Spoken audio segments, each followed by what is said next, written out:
Now, I have to also say I'm incredibly excited about Forge. Yes. I mean, we're talking complete game changer here. I'm sure, like me, you've seen a lot of the stuff the community has unofficially already been doing with Forge over the last few months, and it is already blowing minds, safe to say. Yeah, I mean, the fact that people have put so much love and time into this when they're not even able to really save it, it's just incredible. So getting the Forge beta out November 8th, along with the winter update, huge priority. I mean, the whole studio is vibrating with excitement to see what all you start to create. It's going to be a lot. It's going to be a lot of fun. And I mean, we're not doing a huge Forge deep dive reveal here today, but I did want to just touch on it because, folks have just been very antsy about when and why aren't we discussing Forge? And it's coming, and now we have a date, right? But, it is safe to say exponentially more powerful than any Forge we've ever released, is my understanding. In fact, I got to look at my notes here, but for context, I didn't realize this, but Halo 5's Forge was no slouch either. And I believe the maximum object count was about 1,600. Halo Infinite supports upwards of 7,000 objects. So the things that you can do now are greater than ever. We also have some images we'll show, some of the beauty corners, some of the improvements to lighting that we've seen. I mean, the bar between a sort of a 343 crafted experience and a Forge experience is closer than it's ever been. Oh, for sure. And you can see in these beauty images the work that we've done internally to show off some of the potential. But looking at all the work that's already been done by the community, I mean, you can just see, like you said, it's exponentially more powerful, this version of Forge. Also, the team pointed out each of the canvases, which we'll have, a couple of those we're taking a look at right now, variety of sort of biomes and aesthetics. They're about 2 times larger than prior canvases on average.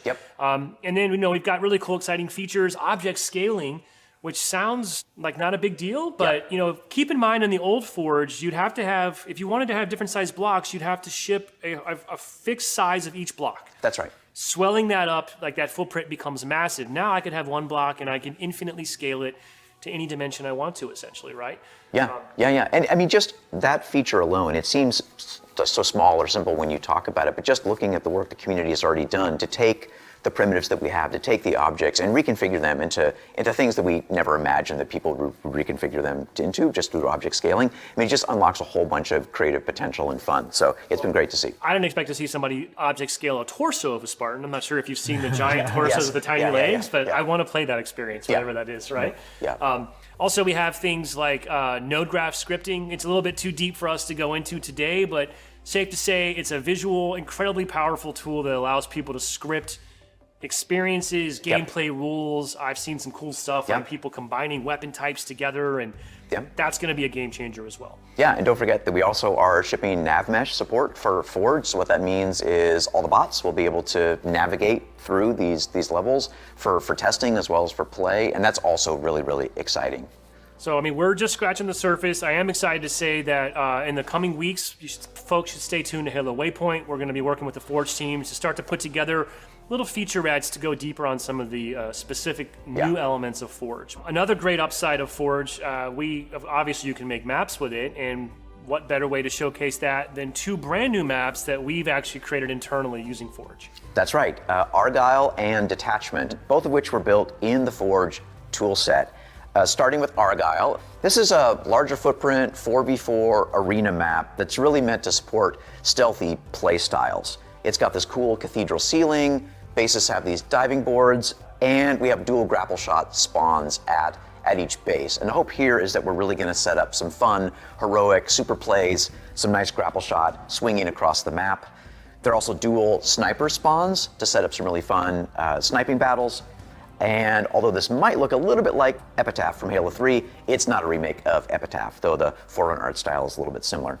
Detachment, our second map for the winter update, CTF really heavily influenced the design for this map.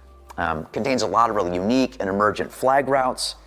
We have a combination of a repulsor and a grapple shot spawn, and what that opens up is some really interesting routes that you really can't do just on foot. There's a teleporter in Detachment, I believe the first teleporter in a Halo Infinite map. Really adds some cool power plays and opens up other routes. And it's got an island in this map. We call it the Island of Power. It's where the power weapons spawn. It's accessible through gravity launchers and the teleporter, but it's really this hotly contested, really fun power point in the map. These are playing great. We're playtesting them a lot. They look beautiful. You can really see how well the new lighting shows up in Forge. They sound awesome too. So super excited to get these out into players' hands on November 8th with the winter update. And Sean, both these maps will be live in matchmaking. On November 8th. Yeah, I mean, it's really impressive what we can do with Forge and what Forge is going to enable the community to do. Well, that's impressive what we can do. Imagine what they can do. Right? Yeah, that's right. It's going to be amazing.